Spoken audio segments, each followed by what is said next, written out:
Welcome to day 7 of week 3, actually, the final day of our 21-day program on mindfulness dialogue. We've been focusing on the discovery stage of mindfulness dialogue this past week. So today I'll try to pull it all together insofar as I can. Our theme will be the great dance. In keeping with the mindfulness dialogue process we've become a little more used to of connecting, exploring and discovering, we'll begin our session by connecting to this present moment. So position yourself as you've become used to, relaxed but alert. Back straight, hands in your lap, eyes closed or softened. And then take 3 deep breaths. In through your nose and out through your mouth.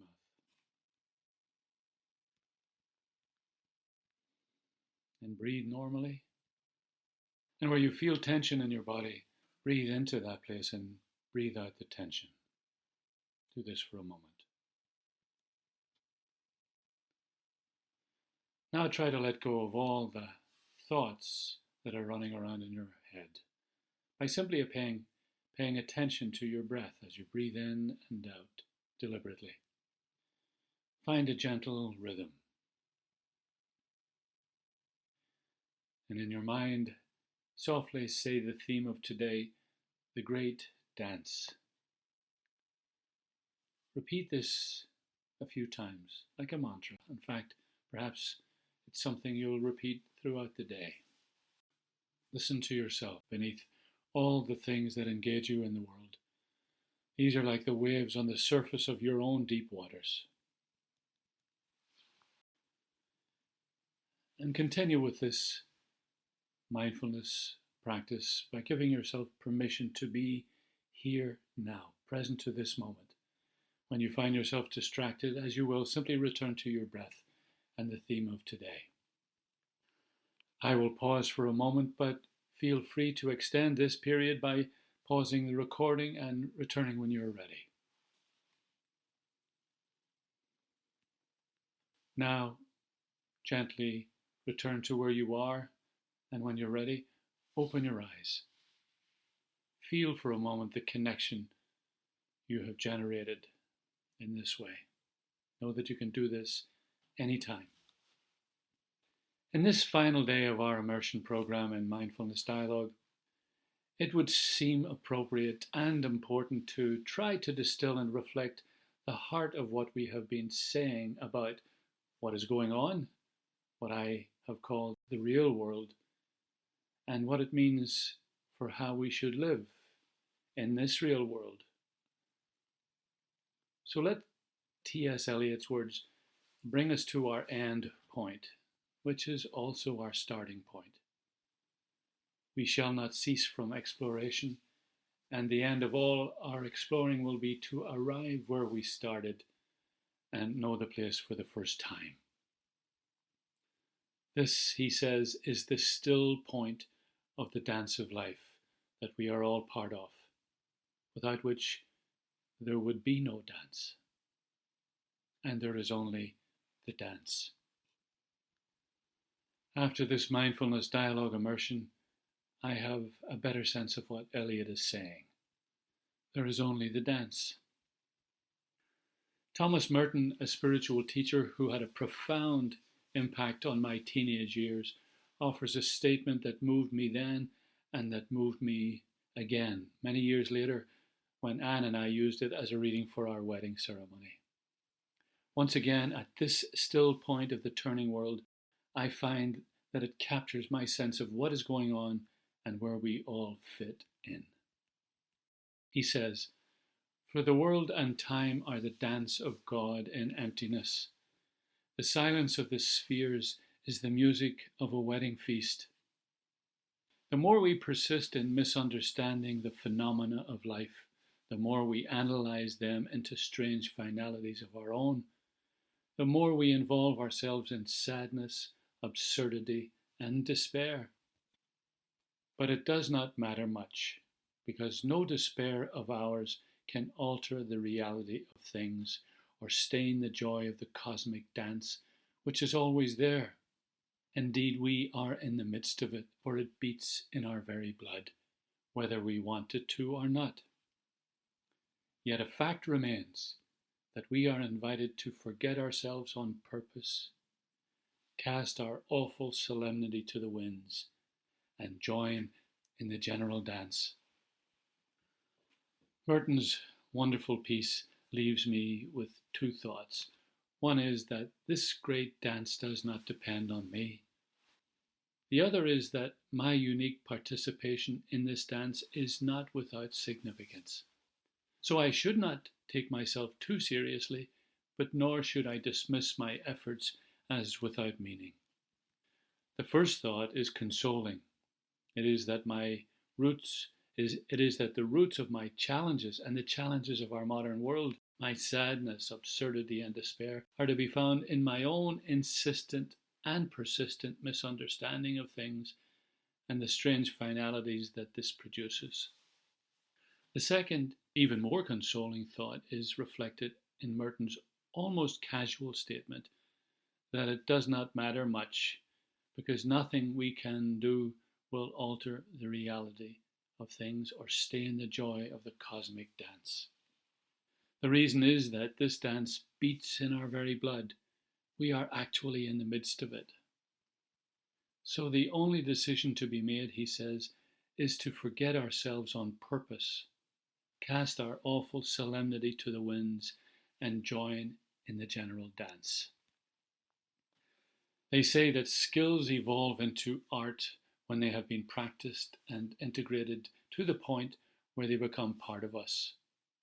When I think of dancing, I think of that moment when we have done all that we can do to learn to move with the music through steps and gestures, and then suddenly we cease to be aware of these steps that were so necessary at an early stage, but now are no longer needed. In that moment, the dance takes over, and we are able to forget ourselves on purpose and leave behind all the thinking and strange finalities of our own making.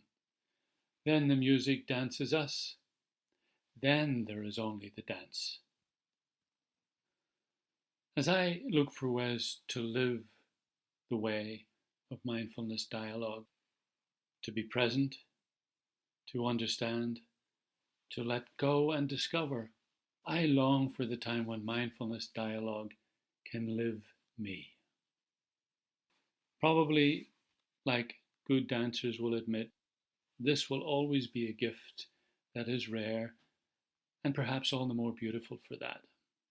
Perhaps too then, the meaning of ultimate letting go is simply a gentle forgetting so that we can join in the eternal dance. So let me invite you into a mindfulness dialogue practice on the great dance, the general dance, as Merton calls it. Find a position that is relaxed but alert. Close or soften your eyes and take 3 deep breaths. In through your nose, out through your mouth. Then simply follow your breath.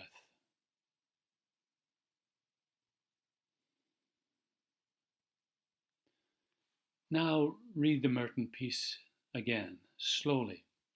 I will read it for you this time. Notice and gently hold a word or a phrase that touches you. For the world and time are the dance of God in emptiness. The silence of the spheres is the music of a wedding feast. The more we persist in misunderstanding the phenomena of life, the more we analyze them into strange finalities of our own, the more we involve ourselves in sadness, absurdity, and despair. But it does not matter much because no despair of ours can alter the reality of things or stain the joy of the cosmic dance, which is always there. Indeed, we are in the midst of it, for it beats in our very blood, whether we want it to or not. Yet a fact remains that we are invited to forget ourselves on purpose, cast our awful solemnity to the winds, and join in the general dance. So perhaps, as I said, a thought, a word, a phrase touched you. Stay with this for as long as you like. Pause the recording if you would like to stay longer.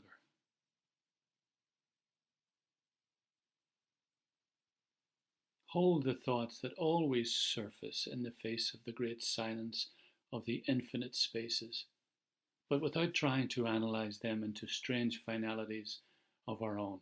Instead, just listen for what this piece touches in you, says to you. And again, stay with this for a few moments. In the same way, hold the feelings of sadness, absurdity, and despair that can surface in the face of the apparent emptiness of the infinite, like in the face of today's challenges. And instead, listen for the invitation to forget ourselves on purpose and be part of this wonderful general dance that so transcends our anxieties. And stay with this for a few moments.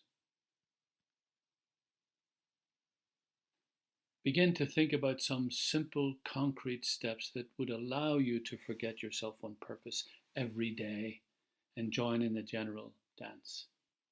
Think of the things that we have touched on over the past 3 weeks that you can return to.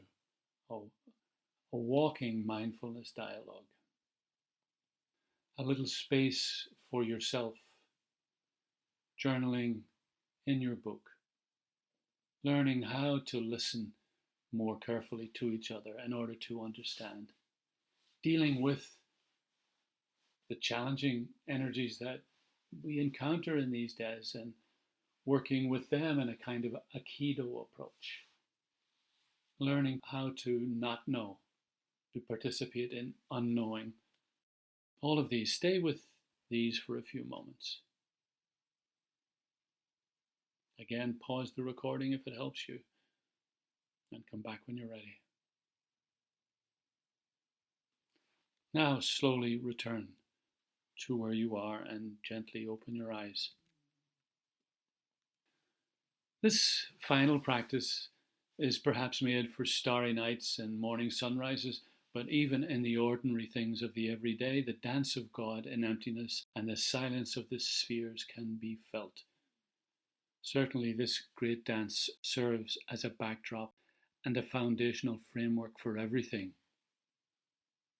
But perhaps also it is the ultimate mindfulness dialogue practice that all the other steps lead to. So see if you can listen for the music of the general dance today. Allow it to fill you and move you to join by letting go of your sadness and despair. Let it fill you with hope and the joy that is always there. Feel it beating in your very blood. Practice forgetting yourself on purpose and casting your awful solemnity to the winds and joining in the general dance. So let me offer a final comment. It's this. Mindfulness, I believe, is essentially the eternal now, while dialogue is the infinite unfolding of this now. Our privilege is to be part of the mystery, not simply as passive observers, however, but as participants and essential contributors. Everything we do is as important as the smile of a child, or the opening of a flower, or the rising of the sun.